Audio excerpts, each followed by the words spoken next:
China's exports surged to 7.2% in July, boosted by exports to ASEAN and the EU, as U.S. tariffs for transshipment of goods take effect on August 2nd. China's July exports at 7.2%, up from 5.8% growth in June, was better than the 5.4% growth tipped by a Reuters poll of economists. China's exports to the Association of Southeast Asian Nations, ASEAN, where Chinese manufacturers have set up factories to circumvent U.S. trade restrictions, rose by 16.6% in July.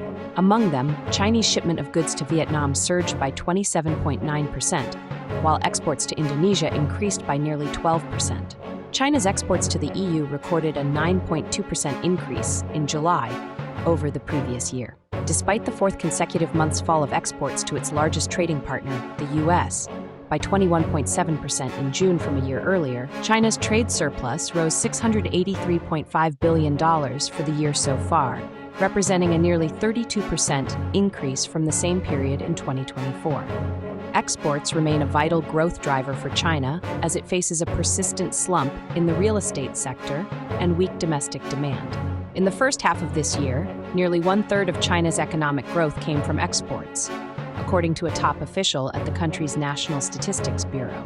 Meanwhile, U.S. tariffs on transshipment of Chinese goods into the U.S. via third-party countries took effect on August 7th. The Trump administration had accused China of evading export duties from the U.S. by transshipping goods via third-party nations, particularly ASEAN, who then claimed these goods originated from their countries without much value add.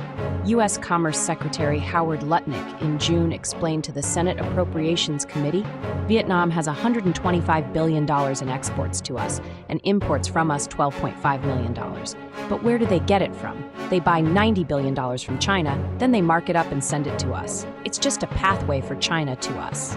While China's exports to Vietnam and Indonesia rose, exports to the U.S. by the two nations also increased.